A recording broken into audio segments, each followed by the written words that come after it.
میرا نام سائمہ ہے اور میں ایک اچھے خاصے پڑھے لکھے خاندان کی لڑکی ہوں، لیکن جہاں پر میرا رشتہ ہوا اور میں شادی کر کے جب اپنے سسرال آئی تو یہاں کی دنیا ہی الگ تھی۔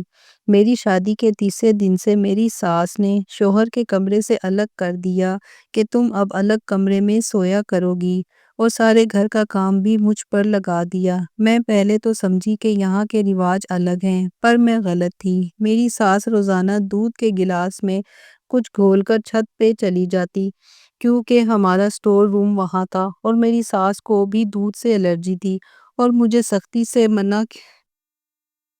سے منع کیا کہ میں کبھی سٹور روم میں نہ جاؤں۔ ایک دن جب میری ساس سو رہی تھی تبھی تو میں نے راز جاننے چھت پر چلی گئی۔ میرے سر پر آسمان ٹوٹ پڑا جب میں نے وہاں میرا نام سائمہ ہے۔ میں اپنے والدین کے ساتھ کراچی میں رہتی ہوں۔ میں اپنے والدین کی اکلوتی بیٹی ہوں۔ میں اچھے خاصے پڑھے لکھے خاندان سے ہوں۔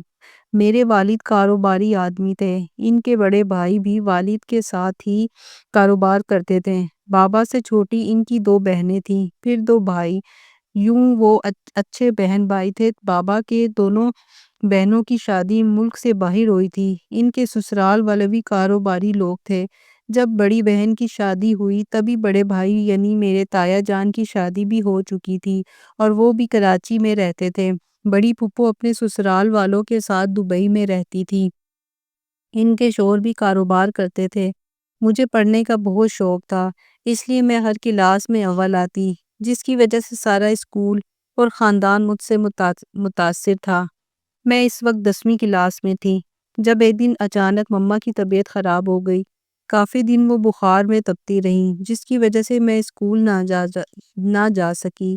ان کی تیمارداری میں میری حالت بھی گر گئی، جس کی وجہ سے بابا جان نے مجھے بالکل ہی اسکول جانے سے منع کر دیا۔ 1 مہینے بعد میں نے اسکول جانے کا سوچا، کیونکہ مما جان کی طبیعت اب ٹھیک تھی اور میں بھی بہتر تھی۔ سائمہ بیٹا، آج اسکول سے چھٹی کر لیں، کل چلی جائیں، مما نے مجھے تیار ہوتے دیکھ مجھ سے کہا۔ میرا چہرہ بخار کی وجہ سے مرجھا گیا تھا۔ مما، بہت ضروری کلاس ہے نا، نہ گئی تو کیسے سبق کا پتہ چلے گا، میں نے دھیمے لہجے میں کہا۔ گلا خراب ہونے کی وجہ سے مجھ سے ٹھیک سے بات بھی نہیں ہو رہی تھی۔ سائمہ، رہنے دیں، چھٹی کر لیں، میں کلاس انچارج سے بات کر لوں گا، وہ سبق بتا دے گی۔ بابا جان کمرے میں آتے موبائل پر نمبر ملاتے بولے، رہنے دے بابا جان، میں ٹھیک ہوں، بہتر ہوں پہلے سے، اس لیے ضرورت نہیں، میں نے بیگ اٹھاتے کہا۔ مگر بیٹا، وہ تفکر سے بولنے لگے۔ بابا جان، میں نے ضج ہو کر کہا، کیا ہوا بیٹا؟ وہ میرے منہ بسورنے پر پوچھنے لگے۔ میں بالکل ٹھیک ہوں، مجھے کچھ نہیں ہوا، اس لیے برائے مہربانی چھٹی کا بار بار نہ کریں، میں نے باہر نکلتے کہا۔ سائمہ بڑی ممی بیچارگی سے کچھ کہنے لگی، مگر میں نے ٹوک دیا، بڑی ممی، مجھے سمجھ نہیں آ رہا آپ سب مجھے چھٹی کرنے پر فورس کیوں کر رہے ہیں، حالانکہ آپ سب جانتے ہیں مجھے چھٹی کرنا بالکل بھی پسند نہیں ہے۔ میں نے کرسی پر بیٹھتے ناشتہ شروع کیا اور سب کے منع کرنے کے باوجود اسکول چلی گئی۔ مجھ سے 2 سال 3 سامیہ اور اس سے 1 سال چھوٹی سوہا، میرے بڑے پاپا کی بیٹیاں بھی میرے ساتھ ہی اسکول میں پڑھتی تھی، اس لیے وہ مجھے جاتا دیکھ جلدی سے میرے پیچھے بھاگی۔ اسکول پہنچ کر میں اپنی اور وہ اپنی کلاس میں چلی گئیں۔ ابھی تھوڑی دیر گزری تھی جب سامیہ کلاس میں آئی اور بولی کہ بڑے پاپا آئے ہیں۔ میں حیران سی اٹھ کر سٹاف روم میں گئی، وہاں بڑے پاپا پرنسپل سے بات کر رہے تھے۔ مجھے دیکھ کر بولے، اسے کچھ دنوں کی چھٹی چاہیے، طبیعت خراب ہے اس کی۔ میں ان کی بات سن کر حیرت سے دیکھنے لگی۔ بڑے پاپا، مجھے چھٹی نہیں چاہیے، میں نے دھیمے لہجے میں کہا، مگر وہ انسنا کرتے اپنی بات مکمل کرنے لگے اور پھر مجھے لے کر گھر آ گئے۔ میں بہت غصے میں تھی کیونکہ پیپرز ہونے والے تھے اور وہ یوں کر رہے تھے۔ میں اپنے کمرے میں آ گئی، کسی کی بھی بات سنے بغیر۔ مما جان میرے پیچھے آئی تھی، مگر میں نے دروازہ نہیں کھولا، جس پر واپس چلی گئی۔ اور شام کو میں جب کمرے سے نکلی تو سامیہ، سوہا، مما جان، بابا جان اور بڑی مما، بڑے پاپا باہر گارڈن میں پول کے پاس بیٹھے تھے۔ مجھے دیکھ کر مجھے بھی وہیں آنے کا کہہ رہے تھے۔ میں بھی وہیں چلی گئی، بھوک سے برا حال ہو رہا تھا۔ میں نے کہا تھا مت بات کریے گا پرنسپل سے، مجھے جانا ہے اسکول، تو پھر کیوں میری چھٹی لینے گئے آپ؟ میں بڑے پاپا کے سامنے کھڑی ہوتی پوچھنے لگی، ہم نے بھی کہا تھا مت جاؤ اسکول، مگر تم ضد کی پکی ہو، مجال ہے بڑوں کی بات مان لو۔ مما جان مجھے ڈانٹنے لگی۔ اس دن کے بعد کافی دن تک مجھے اسکول جانے کی اجازت نہ ملی۔ میں بہت ضدی تھی۔ وجہ سب سے چھوٹی اور اپنے والدین کی اکلوتی ہونا تھی۔ میری بات منہ سے نکلتے ہی پوری ہوتی، اور جو نہ ہوتی میں اس بات پر ضدی بن جاتی اور پھر اپنی ہر بات پوری کرواتی۔ اسی عادت کی وجہ سے میں نے ضد کرنا شروع کر دیا۔ جب میں اسکول گئی تو اپنے ساتھ والی کرسی پر بیٹھے لڑکے کو دیکھ میری آنکھیں باہر آنے کو تھی، جو عجیب طرح کا لگ رہا تھا۔ یہ کون ہے؟ میں نے اپنی کلاس فیلو سے پوچھا۔ یہ نیا آیا ہے، کچھ دن پہلے ایسے ہی رہتا ہے، مجال ہے جو کبھی حلیہ بدلے۔ اس نے ناک منہ چڑھا کر کہا۔ میں بھی منہ کے زاویے بگاڑتی اپنی کرسی پر بیٹھ گئی۔ مجھے اس لڑکے کو دیکھ کر بڑی حیرت ہوتی کہ وہ ایسے کیسے رہ لیتا ہے۔ کچھ پل میں نے خود کو اس کی جگہ تصور کیا تو جھنجھلا کر رہ گئی۔ میرا تو سانس رک جاتا۔ ایسے کپڑوں میں، قمیض شلوار کے ساتھ، سر پر رومال باندھے دیکھ میں نے سر نفی میں ہلایا اور پھر میں نے پڑھنے میں اپنا دھیان لگا دیا۔ دن گزرتے گئے اور 1 سال ہو گیا۔ اس لڑکے کا کلاس میں آئے مگر اس کا طریقہ گفتگو نہیں بدلا۔ وہ یوں ہی بات کرتا۔ باقی اس کی ڈریسنگ ہم سب کی طرح ہو چکی تھی۔ مجھے عجیب لگت تھی، وہ میری کبھی اس بات سے نہیں ہوئی تھی۔ ایک دن میں کلاس میں بیٹھی ہوم ورک کر رہی تھی جب مجھے اپنے قریب کسی کھڑے ہونے کا احساس ہوا۔ میں نے نظر اٹھا کر دیکھا، وہی لڑکا تھا۔ میرا اسے دیکھ کر موڈ آف ہو گیا۔ جی فرمائیے، کیا چاہیے؟ میں نے بے رخی سے کہا۔ وہ مجھے سیاہی درکار ہے، برائے مہربانی اگر آپ کے پاس اضافی ہے تو دے دیں۔ دراصل میں میری مل نہیں رہی، شاید گھر ہی رہ گئی۔ اس نے معصومیت سے کہا۔ یہ لو۔ میں نے انک نکال کر اسے دیتے جان چھڑوانے والے انداز میں کہا۔ اللہ آپ کا بھلا کرے، خوش رہے، وہ نرمی سے کہتا واپس اپنی جگہ پر چلا گیا۔ میں کافی دیر اسے دیکھتی رہی، پھر سر جھٹک کر اپنا کام کرنے لگی۔ اب وہ وقت باوقت مجھ سے بات کرنے کی کوشش کرتا مگر مجھے وہ پسند نہیں تھا، اس لیے میں نے کبھی اس کی کوشش کامیاب نہیں ہونے دی۔ پہلے سامیہ اور پھر سوہا دونوں کا اسکول ختم ہوا اور وہ کالج چلے گئی۔ میں سارا فارغ وقت اسکول میں یوں ہی گھومتی رہتی۔ میں نے کسی سے دوستی نہیں کی تھی۔ وجہ بھی سامیہ اور سوہا ہی تھی کہ ان کے ہوتے ہی مجھے کبھی کسی اور کی ضرورت محسوس نہیں ہوئی۔ اللہ اللہ کر کے میرا اسکول پورا ہوا تو جان میں جان آئی کہ اب مجھے اس عجیب لڑکے کو دیکھنا نہیں پڑے گا اور نہ ہی اکیلے رہنا پڑے گا۔ میرا داخلہ بھی سامیہ اور سوہا کے ساتھ ہی کالج میں کروانے کا ارادہ تھا، مگر مما چاہتی تھے کہ کہیں اور ہو، اور ان کی خوشی پر شہر کے مشہور کالج میں میرا داخلہ ہو گیا۔ میں خوش تو نہیں تھی کیونکہ اب پھر سے مجھے اکیلے رہنا پڑے گا، مگر ان دونوں کے سمجھانے پر میں نے کچھ ریلیکس ہو گئی اور پھر میں نے ساری چیزیں ان دونوں کے ساتھ ہی جا کر لی۔ میرا رزلٹ بہت اچھا آیا تھا، جس پر میری سالگرہ کے موقع پر گھر میں پارٹی رکھی گئی۔ سارا خاندان مدعو تھا۔ میرے لیے ڈریس، جیولری سینڈل بڑے پاپا لائے تھے۔ سامیہ بہت مبارک ہو جانی، میری کزن نے مجھے خوشی سے گلے لگاتے کہا۔ شکریہ، میں نے مسکراتے کہا۔ ہر بار کی طرح تم ہی اول رہی، اس سال بھی، اس نے میرے ساتھ بیٹھتے کہا۔ ہاں اللہ کا شکر ہے، میں نے فخر سے کہا۔ ویسے کالج میں تو داخلے کے وقت کوئی دقت نہیں آئی ہوگی تمہیں؟ اس نے پوچھا تو مجھے وہ دن یاد آیا جب ہم داخلہ لینے گئے تھے۔ اتنے اچھے رزلٹ کے بعد مجھے مشکل ہونا بنتا بھی نہیں تھا، میں نے مسکراتے کہا تو وہ مجھ سے باتیں کرتی رہی۔ پھر اسی طرح سب نے مبارکباد دی اور تحائف دیے۔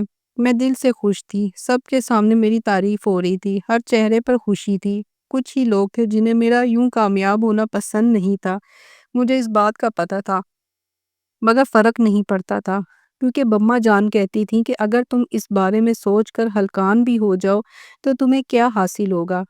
پارٹی رات 1 بجے ختم ہوئی۔ اگلے دن 10 بجے تک میں سوتی رہی، جب مما جان نے آ کر میرے کمرے کے پردے کھسکائے۔ اٹھ جاؤ سائمہ، دوپہر ہونے والی ہو گئی ہے، انہوں نے کمرہ سمیٹتے کہا۔ اسی سال سامیہ کا رشتہ آیا۔ وہ لوگ دیکھنے سے کافی اچھے معلوم ہوتے تھے۔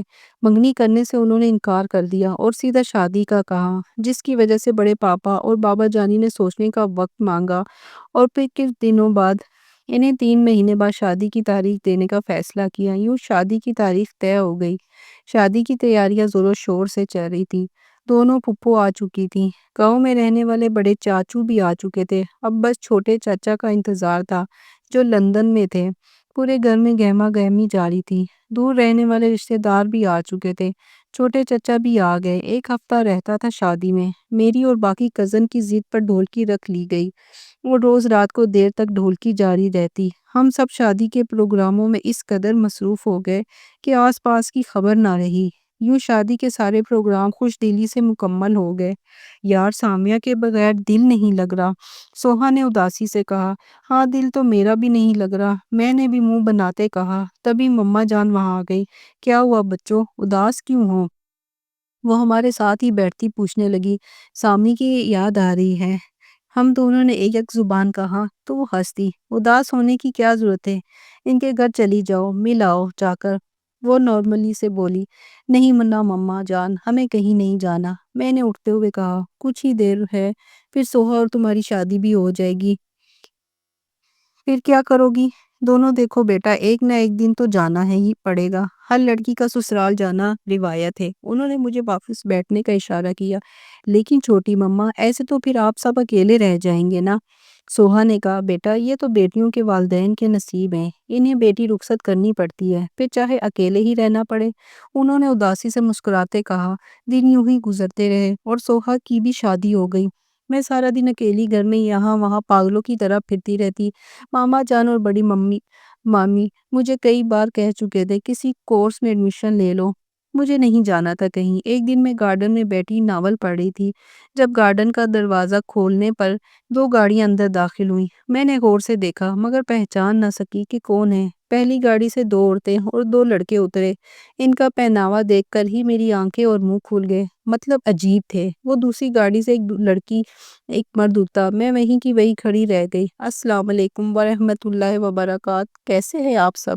امید ہے خیریت سے پہنچے ہوں گے، راستے میں مشکل درپیش نہیں آئی ہوگی۔ بڑے پاپا انہیں دیکھتے گرم جوشی سے ملتے پوچھ رہے تھے۔ میں اس وقت سیاہ جینس کے ساتھ سرخ گھٹنوں سے ذرا اوپر آتی شرٹ زیب تن کیے ہوئے تھی، گلے میں سکارف تھا، بال ہر بار کی طرح کھلے۔ وہ سب مجھے ایک نظر دیکھتے اندر چلے گئے، میں وہیں کی وہیں رہ گئی۔ جب مما جان آئی، سامی اندر چلو اور کپڑے بدل، اور خدا کا واسطہ ہے انسانوں والے کپڑے پہنا، انہوں نے جلدی جلدی کہا۔ کیا مطلب مما جان، انسانوں والے؟ کیا پہلے میں جانور والے پہنتی ہوں کپڑے؟ میں نے ان کی بات پر منہ بناتے ہوئے کہا۔ سامی بحث بعد میں کرنا، ابھی چلو۔ وہ میرا ہاتھ پکڑتے لے گئی، خود ہی قمیض شلوار کے ساتھ دوپٹہ نکال دیا۔ جلدی پہن کر باہر آؤ، اور ہاں میک اپ مت کرنا۔ جاتے جاتے وہ دوبارہ پلٹ کر کہتی تیزی سے نکل گئی۔ میں کبھی خود کو تو کبھی سامی کے کپڑوں کو دیکھ رہی تھی۔ میں نے کبھی قمیض شلوار نہیں پہنی تھی۔ میں کچھ دیر انہیں دیکھتی، گہرا سانس لیتی، چینجنگ روم میں گئی اور کپڑے بدل کر شیشے کے سامنے کھڑی ہو گئی۔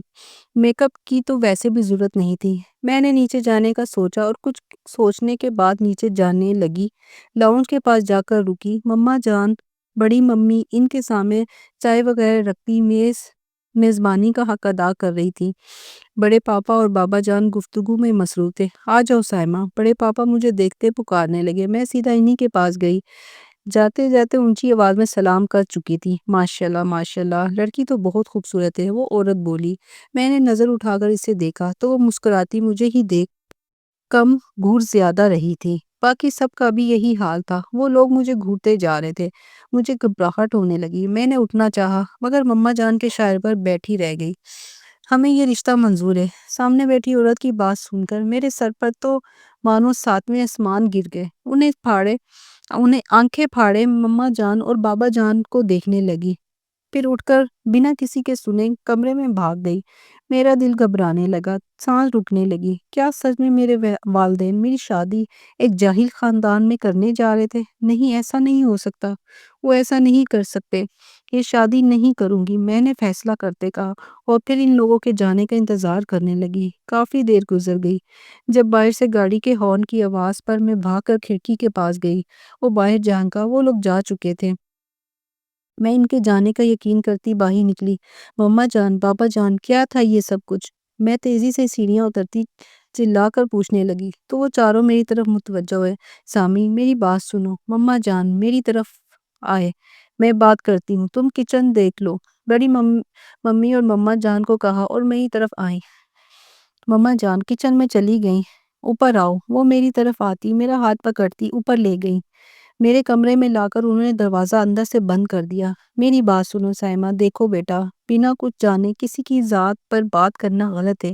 وہ دھیمے لہجے میں بولی، مجھے کچھ نہیں جاننا بڑی ممی۔ میں نے ان کی بات کاٹ کر کہا، لڑکا پڑھا لکھا ہے، زمیندار ہے، وہ لوگ گاؤں کے چودھری ہیں، ساری زندگی عیش کرو گی، بڑی ممی کہہ رہی تھی، اور میں حیرت سے انہیں دیکھ رہی تھی۔ اپنی بیٹیوں کے معاملے میں انہیں یہ رشتہ یاد نہ آیا تھا؟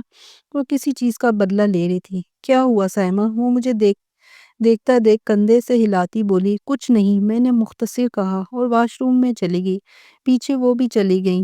میں واپس آ کر بیڈ پر بیٹھ گئی۔ جب دستک ہوئی، سائمہ بیٹا ڈنر کے لیے آ جاؤ، مما جان نے دستک دے کر کہا، مجھے کچھ نہیں کھانا، بھوک نہیں ہے مجھے، جائیں یہاں سے، میں نے وہیں سے چلا کر کہا تو وہ واپس پلٹ گئی۔ میں کافی دیر روتی رہی۔ رات کب نیند آئی پتہ نہ چلا۔ صبح آنکھ کھلی تو سر بھاری ہو رہا تھا، چکر آ رہے تھے۔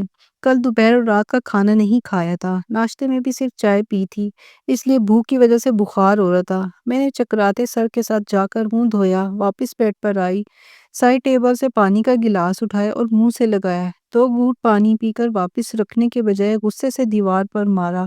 شور کی آواز پر سبھی گھر والے کمرے کے دروازے پر دستک دے رہے تھے، مگر میں خاموشی سے بیٹھی رہی اور پھر وہیں گر گئی۔ دروازہ کیسے کھلا، کیا ہوا، کچھ نہیں پتا۔ جب ہوش آیا تو میرے پاس بابا جان اور مما جان بیٹھے تھے۔ مجھے ہوش میں آتا دیکھ میرے پاس جھکے، سائمہ تم ٹھیک ہو بیٹا؟ بابا جان فکر مندی سے پوچھنے لگے، مجھے یہ شادی نہیں کرنی، میں نے مشکل سے کہا۔ ٹھیک ہے بیٹا، جیسی تمہاری خواہش، بابا جان جلدی سے بولے۔ مما جان اٹھ کر ناشتہ لینے چلی گئی۔ ناشتہ کروا کر وہ میرے پاس بیٹھ گئی۔ تم نے شادی سے انکار کیوں کیا سائمہ؟ مما جان میرا سر دباتی پوچھنے لگی۔ وہ لوگ گاؤں کے ہیں اور مجھے نہیں پسند، میں نے مختصر کہا۔ تمہیں پتہ ہے وہ لڑکا تمہیں پسند کرتا ہے؟ مما جان کی بات سن کر میں چونک گئی۔ وہ تمہارے اسکول میں پڑھتا تھا، تب سے وہ تمہیں پسند کرتا ہے، کچھ ہی وقت پہلے امریکہ سے اپنے پڑھائی ختم کر کے آیا ہے، مما جان بتا رہی تھی، اور میں خاموشی سے انہیں سن رہی تھی۔ وہ چلی گئی، میں سوچتی رہ گئی۔ کچھ دن گزر گئے، میں اب بالکل ٹھیک تھی۔ سامیہ اور سوہا گھر رہنے آئی تھی، ہم تینوں گھر سے باہر گھومنے نکلی تھی جب اچانک گاڑی خراب ہو گئی۔ بارش ہونے والی تھی، کوئی بھی ٹیکسی رک نہیں رہی تھی۔ اب کیا کریں؟ سامیہ نے کہا۔ حیرت ہے یار، کوئی رک نہیں رہا، سوہا نے چڑ کر کہا۔ ہیلو، ایک گاڑی رکی، میں نے دیکھا تو ایک لڑکا نکلا، چہرے پر مسکراہٹ لیے بولا، کیسی ہو حیدر؟ سامیہ نے مسکرا کر دیکھا، ٹھیک، آپ تینوں کیسی ہیں؟ اس وقت یہاں مطلب موسم کافی خراب ہو رہا ہو؟ وہ اوپر دیکھتا پوچھ رہا تھا۔ جی وہ گاڑی خراب ہو گئی، سوہا نے دکھی لہجے میں کہا، میں چھوڑ آتا ہوں، وہ آفر دے رہا تھا۔ سامیہ اور سوہا نے تشکر سے اسے دیکھا اور بیٹھنے کا اشارہ کیا۔ مجھے فرنٹ سیٹ پر بیٹھنے کا کہتی دونوں پیچھے بیٹھ گئی۔ راستے میں گفتگو جاری رہی۔ گھر پہنچتے ہی مما جان اور بڑی مما بڑی خوشی سے اسے ملی، خاطرداری کرنے لگی۔ میں حیرت سے دیکھتی اوپر چلی گئی۔ میں اسے جانتی نہیں تھی، مگر باقی سب جانتے تھے۔ فریش ہو کر میں گارڈن میں چلی گئی۔ جب ہی سوہا وہاں آ گئی تو میں نے اسے پوچھا کہ وہ کون ہے، مگر اس کا جواب سن کر میں شوق سے اسے دیکھنے لگی۔ یقین نہیں ہو رہا تھا، کتنا پیارا ہے، سلیقے مند، باشعور، پڑھا لکھا۔ وہ تعریفوں کے پل باندھ رہی تھی۔ کچھ دیر بعد وہ چلی گئی۔ میں وہیں بیٹھی سوچ رہی تھی۔ سوہا کی باتیں ذہن پر سوار تھیں۔ یہ وہی ہے جس کا رشتہ تمہارے لیے آیا تھا، سوہا نے افسردگی سے کہا، مگر تم نے انکار کر دیا۔ میں سوہا کی باتیں سمجھ نہیں پا رہی تھی کہ یہ سب کیسے جب پیچھے سے کسی نے مجھے پکارا، مڑ کر دیکھا تو وہی کھڑا تھا۔ میں گڑبڑا گئی۔ آپ نے شادی کی انکار کیوں کیا؟ اس کے سوال پر میں لب کاٹ کر رہ گئی۔ کیا جواب دیتی؟ میں صرف اتنا جاننا چاہتا ہوں، کس کمی کی وجہ سے آپ نے مجھے ٹھکرایا؟ وہ سامنے کھڑا پوچھ رہا تھا۔ میں نے کچھ نہیں کہا۔ میری خاموشی پر وہ بنا جواب کے ہی چلا گیا۔ مما جان نے ایک بار پھر پوچھا تو میں نے ہاں کر دی۔ وہ مجھے اچھا لگا تھا۔ کچھ ہی وقت میں ہماری شادی ہو گئی اور میں گاؤں آ گئی۔ حیدر بہت محبت سے مجھے رکھتے تھے، وہ ہر چیز کا خیال رکھتے تھے، میری ضرورتیں کہنے سے پہلے پوری کرتے تھے۔ ایک دن میں کمرے میں بیٹھی کچھ کر رہی تھی جب اماں جی آئیں۔ تم آج سے میرے کمرے کے ساتھ والے کمرے میں رہو گی، وہ حکمیہ لہجے میں بولی۔ جی بہتر، میں نے مسکرا کر کہا، مگر اس وقت سر پر پہاڑ گرا جب انہوں نے حیدر کو مجھ سے الگ کر دیا۔ یہ کیا کہہ رہی ہیں آپ؟ میری آواز نہیں نکل رہی تھی۔ جھٹکا تو تب لگا جب حیدر بھی خاموش رہا اور مجھے الگ کر دیا گیا۔ اس دن کے بعد میں خاموش ہو گئی۔ گھر کا سارا کام مجھ سے کروایا جاتا۔ حیدر صبح جاتا اور رات کو واپس آتا۔ میں ان سب سے پریشان تھی۔ اور ایک اور چیز مجھے عجیب لگی، میری ساس کو دودھ نہیں پسند تھا، مگر روز وہ دودھ لے کر چھت پر جاتی جہاں ایک طرف سٹور روم تھا۔ وہاں میں کبھی نہیں گئی تھی اور کسی کو بھی جانے کی اجازت نہیں تھی۔ میں اس سب کی وجہ سے روز بروز تجسس کا شکار ہو رہی تھی۔ اب مجھے یہ جاننا تھا کہ وہ کیوں دودھ لے کر اوپر جاتی ہیں اور روز کیوں اب تک میں اب میں طاق میں رہنے لگی کہ وہ کہیں باہر جائیں اور میں چیک کروں وہاں کیا ہے۔ مجھے حیدر سے الگ ہوئے ایک ہفتہ ہونے کو تھا۔ میری ساس حیدر کے ساتھ بازار گئی تھی۔ آج حیدر بھی خاصا خوش تھا۔ میں اس کے جاتے ہی اوپر گئی۔ ملازموں اور باقی گھر والوں کی نظر سے بچ کر سٹور روم کا دروازہ کھولتے مجھے ڈر تو لگا، مگر تجسس کے ہاتھوں مجبور ہو کر کھول دیا۔ مگر اندر کا ماحول دیکھ کر جان نکل گئی۔ تبھی حیدر نے مجھے اپنی طرف کھینچا اور جلدی سے دروازہ بند کیا۔ مجھے لے کر کمرے میں آیا۔ کیا کرنے گئی تھی تم وہاں؟ وہ غصے سے پوچھ رہا تھا۔ وہ وہاں مجھ سے بولا نہیں جا رہا تھا۔ دیکھو میری بات سنو، تم وہاں نہیں گئی تھی، وہ سختی سے بولا۔ مگر حیدر، میں نے کچھ کہنا چاہا۔ میری جان، میں کہہ رہا ہوں میری بات سمجھو۔ اگر اماں جان کو پتہ لگ گیا تو وہ غصہ کریں گی۔ وہ اماں جان کا پالتو جانور ہے، اگر انہیں کوئی دیکھے بھی تو انہیں غصہ آتا ہے۔ حیدر بہت دھیمے لہجے سے بول رہا تھا۔ وہاں سانپ تھا حیدر، میں نے کانپتے کہا۔ جانتا ہوں، وہ مجھے ساتھ لگاتا بولا۔ آپ نے مجھے خود سے الگ کیوں کیا؟ میں نے اسے خود سے دور کرتے کہا۔ اس کا جواب کا شام کو ملے گا، وہ مسکراہٹ دباتے بولا۔ حیدر، میں بات نہیں کروں گی آپ سے، میں نے ناراضگی سے کہا۔ وہ رات کو دیکھیں گے، وہ کہتا کمرے سے نکل گیا۔ شام کا مجھے انتظار تھا۔ شام ہوتے ہی اماں جان میرے کمرے میں آئی، ساتھ حیدر بھی تھے، باقی گھر والے بھی وہیں آ گئے۔ سائمہ، میں شرمندہ ہوں بیٹا تمہارے ساتھ کیے گئے رویے پر، مگر یہ روایت ہے اس خاندان کی کہ بہو کو ایک ہفتہ بیٹے سے الگ رکھ کر سارے گھر کی ذمہ داری اسے دی جاتی ہے کہ اگر کبھی اسے یہ سب سنبھالنا پڑا یا برداشت کرنا پڑا تو وہ کر سکے گی یا نہیں۔ اگر وہ اس امتحان سے فیل ہو جاتی تو اسے سب سکھایا جاتا ہے۔ مگر تم جیت گئی، مجھے فخر ہے اپنے حیدر کی پسند پر۔ وہ خوشی سے بولتی جا رہی تھی اور میں بنی انہیں دیکھ رہی تھی۔ بہت سے تحفے تحائف دیے وہ چلی گئی، ساتھ ہی باقی سب بھی چلے گئے۔ میں وہیں بیٹھ کر رونے لگی۔ مجھے سمجھ نہیں آ رہا تھا کیا کروں۔ میں تو مما جان کو کال کر چکی تھی۔ رو کیوں رہی ہو؟ حیدر میرے پاس بیٹھ گیا۔ میں نے مما جان سے کہا کہ مجھے لے جائیں، میں یہاں نہیں رہ سکتی۔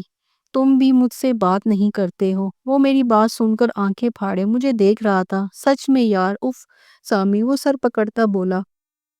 خیر فکر نہیں کرو، میں دیکھ لوں گا۔ اب تم چلو اس کمرے سے۔ اس نے بابا جان وغیرہ کو مطمئن کیا، میرا پہلے سے زیادہ خیال رکھنے لگا۔ مگر میں وہ ایک